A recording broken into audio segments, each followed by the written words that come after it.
He once took the world's breath away in Die Hard, redefining what it meant to be an American action hero. At the height of his fame, Bruce Willis owned a fortune in the hundreds of millions and lived in some of the most exclusive homes in Hollywood. But beyond the spotlight, he faced deep personal trials, a painful divorce, and a quiet, courageous battle with aphasia. Between luxury and loneliness, Bruce chose to carry on with quiet strength. This is the remarkable, and at times shadowed, journey of Bruce Willis. If you enjoy stories like this, please don't forget to hit the like button. It really helps us, and feel free to share your thoughts in the comments below. In a chilly corner of Germany, a young boy struggled just to say his own name. Yet years later, that same voice would echo through movie theaters around the world. Walter Bruce Willis was born in March 1955 in Idar Oberstein, West Germany. His family lived in a modest apartment on an American military base, where his father, David Willis, a UP soldier, and his mother, Marlene, a German woman, were trying to rebuild their lives after the war. In 1957, after his father left the service, the family of 6, Bruce, his 3 siblings, and their parents moved to Carneys Point, New Jersey. It was a humble working-class town where dinner was simple, and winters crept through the thin walls of their small home. Bruce didn't grow up in extreme poverty, but his childhood was filled with quiet struggles not to survive, but to be heard. From a young age, he battled a severe stutter. Every time he stood up in front of his class at Penns Grove High School, words would catch in his throat, dragged out under the embarrassed glances or quiet chuckles of classmates. At recess, Bruce was the quiet kid, few words, fewer friends. But in the late afternoons, when no one was watching, he would stand in front of a mirror, mimicking Gary Cooper or Steve McQueen from old movies on TV. Every cold stare, every simple gesture, he practiced them, believing in a world where words weren't everything. Then, something unexpected happened. A teacher encouraged Bruce to join the drama club. At first, he hesitated. But when he finally stepped onto the stage under the warm glow of theater lights and the silent gaze of the audience, something remarkable occurred. He spoke fluently. No stammer, no pause. No one laughed, only applause filled the room. That wasn't just a performance. It was the first time Bruce felt truly free. From that moment on, the stage became a second home for the boy who had once struggled to speak at all. His parents still worked hard to make ends meet, and the winters outside were still bitter cold. But inside Bruce, something had quietly taken root, a seed of determination. Because sometimes, all it takes is one small moment, one chance to step onto a stage to change the course of a life. Do you remember a time when a single decision changed your path? Feel free to share that story in the comments below. Would you like help crafting the next section of this video in the same tone? Imagine a young man wiping down sticky bar counters in a smoky New York tavern, his dreams as distant as the lyrics playing from an old rock song on the jukebox. Could a bartender like that ever make it past Hollywood's golden gates? After graduating high school, Bruce Willis stepped into adult life like so many young men from Carneys Point, taking whatever jobs he could find just to get by. He worked security at the Salem nuclear power plant, hauled freight for DuPont, and even enrolled in a private investigator course at one point. These jobs weren't tragic, but they didn't hold much promise either. They simply taught Bruce one thing: if he kept going down that road, his dream of the stage might slowly fade away. In 1977, Bruce dropped out of Montclair State University after just a year of studying drama. He packed up his car and headed for New York, carrying nothing more than a vague dream and a fragile hope that somewhere beneath those city lights, There was still room for someone like him. New York in the late 70s was buzzing, but it wasn't kind.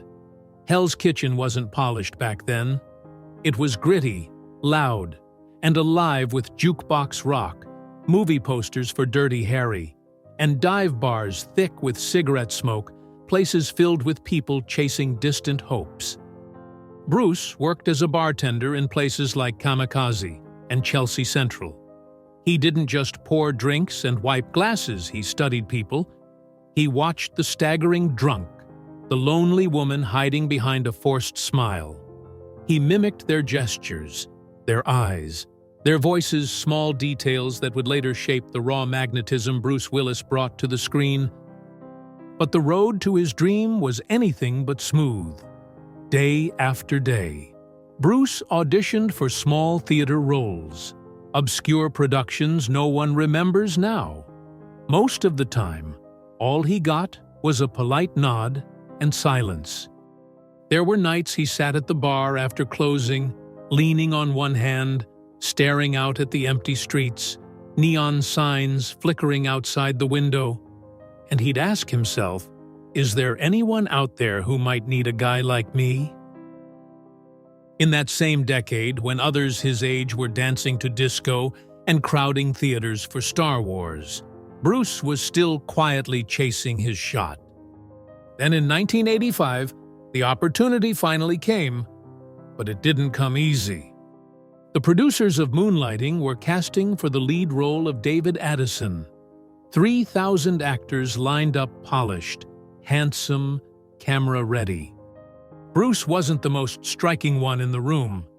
He wore a faded leather jacket, his hair was messy, and his smile was a mix of shy and defiant.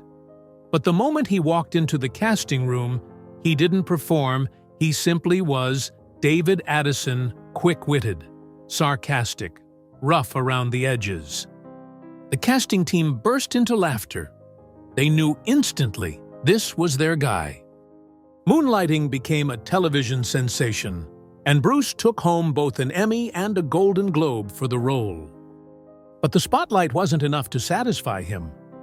In 1988, when Bruce read the script for Die Hard, he knew this was it, the role that would redefine his life. John McClane, a flawed, gritty hero, wounded, relentless, and utterly human. Die Hard became a box office smash, earning over $140 million and cementing Bruce Willis as one of America's top action stars. And just as his fame soared, Bruce made a choice that stunned Hollywood. He walked away from a $7 million endorsement deal with Seagram's to get sober. It was a bold, personal decision, one that earned both surprise and respect. Have you ever had to choose between a major opportunity and your personal values? Share that moment in the comments below. Your story just might inspire someone today.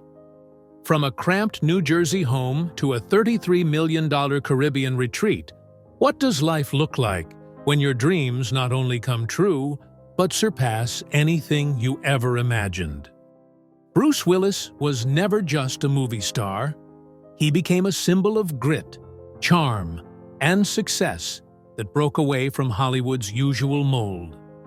Ever since Die Hard stormed the box office in the late 80s with over $140 million in revenue, Bruce proved something powerful. The greatest heroes don't wear capes, they show up with courage and a crooked smile. His career soared throughout the next decade. The Die Hard franchise grew into a billion-dollar phenomenon, grossing more than $1 billion worldwide. In 1998, Armageddon, A Tale of Disaster and Sacrifice, brought in $553 million, becoming that year's top-grossing film. Then came The Sixth Sense, 1999, where Bruce delivered one of the most emotionally layered performances of his career. The film earned $673 million and shifted how the world saw him, not just an action star, but a respected, nuanced actor.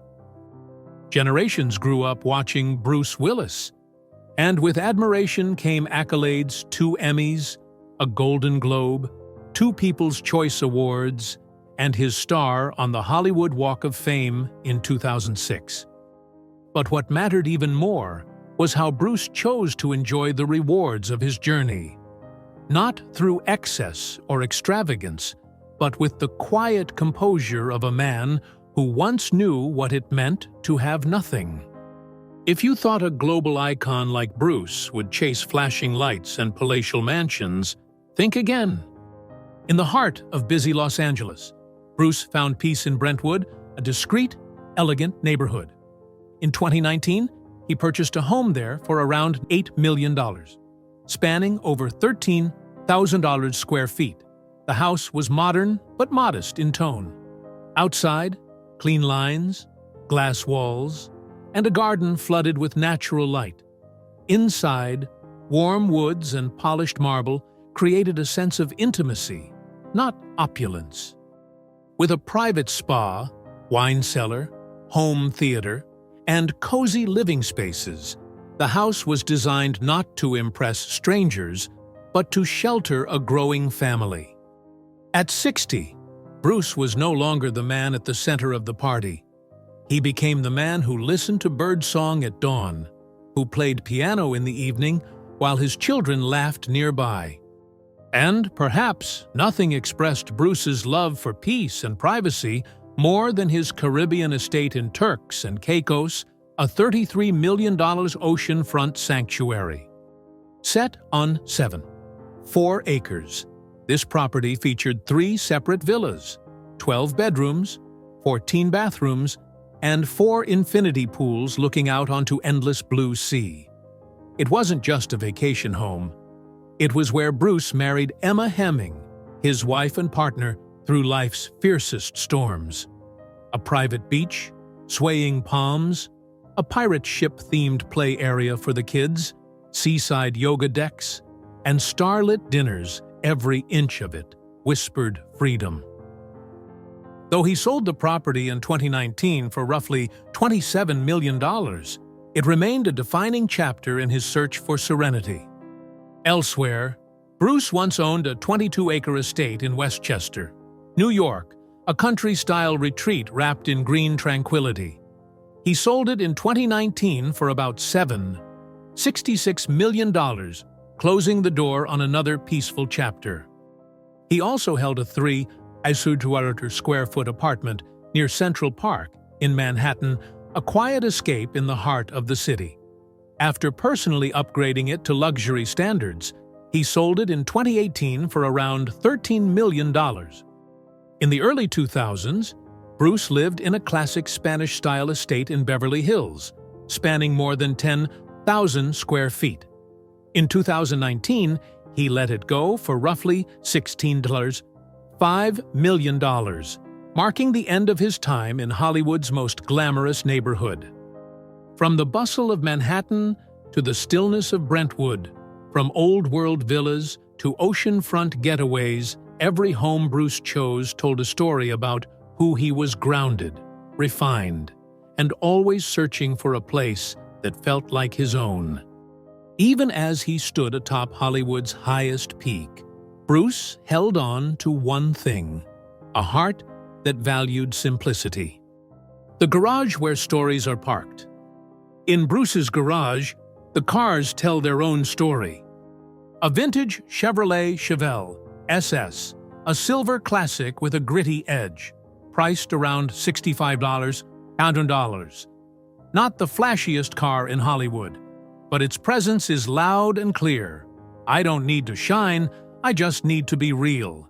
Just like John McClane, tough, unpolished, unforgettable. Then there's the Dodge Charger, a bold muscle car straight out of the 1970s, valued around $80,000. It doesn't scream for attention.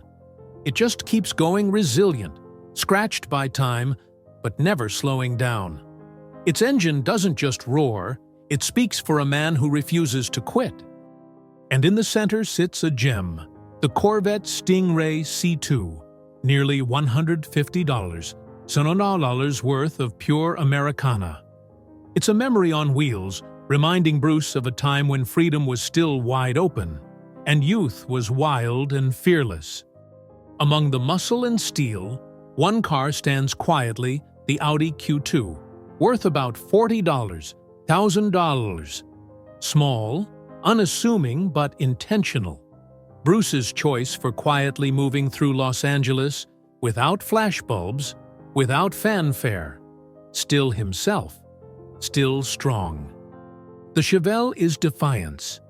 The Charger is resilience. The Stingray is freedom. The Audi is strength in silence. Together, they capture the man Bruce Willis is without needing to say a word.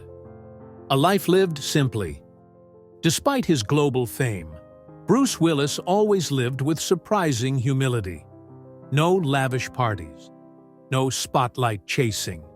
Instead, he spent his time rising early at 5 a.m., reading detective novels, strumming his guitar, or tinkering with old tools. His fashion, as humble as his habits, plain t-shirts, worn jeans, and leather shoes that had clearly seen years of use. Not because he had to live simply, because he chose to stay steady in a world that never stops spinning. Family became his strongest anchor. After his well-known marriage to Demi Moore, whom he remained close friends with, Bruce married model Emma Hemming in 2009. Together, they raised 2 daughters, Mabel Ray, born 2012, and Evelyn Penn, born 2014. Even after being diagnosed with aphasia, Bruce could often be seen enjoying life's quieter joys. Peaceful walks, simple picnics, warm, wordless embraces. In a world that seems to change overnight, Bruce held on to what mattered: family, simplicity, gratitude for every moment, every breath, every day still spent together. After all the highs and lows, Bruce Willis seemed to find his peace at last. Not in fame, not in fortune, but in a home full of love and a life lived on his own terms. Still, even for a spirit as strong as his, life has a way of testing us again. There are storms that neither wealth, fame, nor even strength of will can stop. And those storms would bring Bruce face to face with the hardest chapters of all. From action hero with a gun to a man fighting each day just to speak a full sentence, Bruce Willis has never stopped fighting. To the world, he was the indestructible face of Die Hard, charging through explosions, fearless, unstoppable. But behind the cameras, the battles Bruce faced were far more personal and far more painful. In 2000, while tabloids were filled with stories of Hollywood's golden couples, Bruce and Demi Moore, long seen as the picture of a perfect family, announced their divorce after 13 years of marriage. In an industry where pride often drowns out honesty, Bruce admitted something rare. "I felt like I had failed not just as a husband, but as a father." Nights grew longer inside the quiet walls of his empty home. No laughter, no footsteps of his daughters Rumor, Scout, and Tallulah. That silence lingered like an open wound.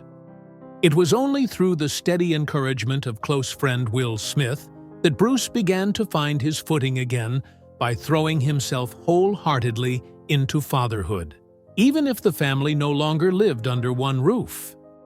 But life wasn't done testing him.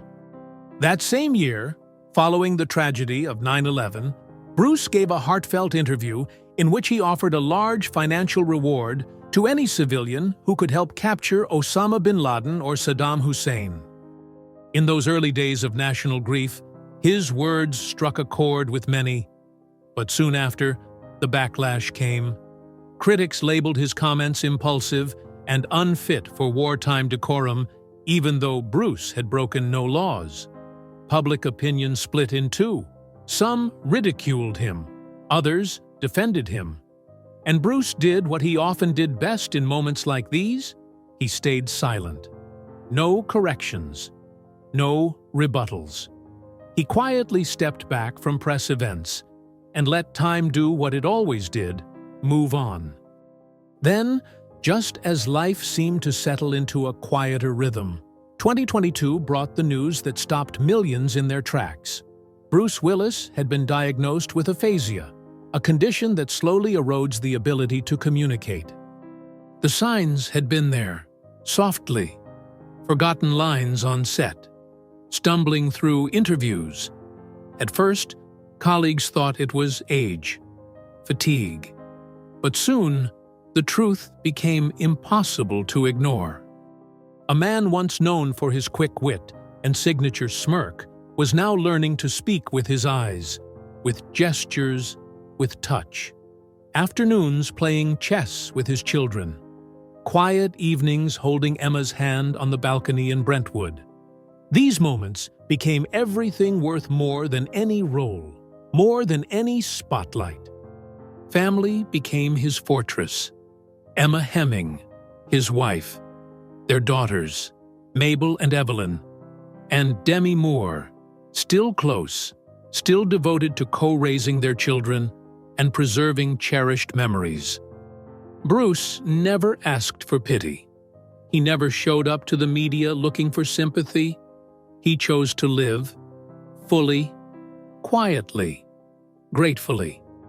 It's not the challenge that defines you, it's how you rise and still smile after everything. Have you ever faced a moment where continuing felt impossible? Share your story in the comments because sometimes it's through our cracks that the light finds its way in. When the spotlight fades, what remains isn't the applause, it's the hearts you've touched. Bruce Willis leaves behind more than just a remarkable career. He redefined what it means to be a hero. Not the invincible kind, but the one who stays strong in life's most vulnerable moments. From John McClane in Die Hard, a regular man with bare feet and blood-stained resolve, to the quiet soul of Malcolm Crowe in The Sixth Sense, Bruce helped a generation understand: a hero doesn't need to be perfect. He just needs to keep going. With over 70 films and more than $3 billion in worldwide box office revenue, Bruce created roles that became etched into the memory of audiences from the 80s and 90s. Die Hard, the gold standard of action films? Armageddon, a tribute to sacrifice and bravery. The Sixth Sense, a psychological thriller with a twist that rewrote the genre. Bruce didn't just live on screen, he lived in the lines we still quote, in the chills we still feel, in the memories that never left. But perhaps Bruce Willis's greatest legacy wasn't in what he did while the cameras were rolling. It was how he chose to live once the lights dimmed. A devoted father to 5 daughters. A loving husband to Emma Hemming, his rock through the hardest seasons. A partner who learned to smile through pain and cherish the smallest moments. Simple picnics in Idaho. Quiet evenings playing chess in the backyard. Laughter filling the silence where words once lived. Even his investments like the Mint Bar and Liberty Theater in Haley, Idaho, weren't made for profit alone. They were built to preserve the soul of a community, to create spaces where people could connect without noise, without show. Though he rarely spoke of it, stories from children's hospitals and veterans' charities tell the rest. No grand gestures, no public applause, just a quiet thank you letter, maybe, sent on an autumn afternoon. Bruce once said, "In the end, what you leave behind isn't what you owned, it's how you made people feel." And for millions of people, Bruce left behind courage, resilience, and a belief that no matter how much the world changes, the simplest values, love, honesty, and perseverance, never go out of style.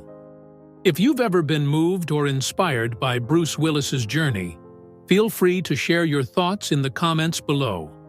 And don't forget to like, subscribe, and turn on notifications There are still many more stories to tell about the legends who shaped our lives.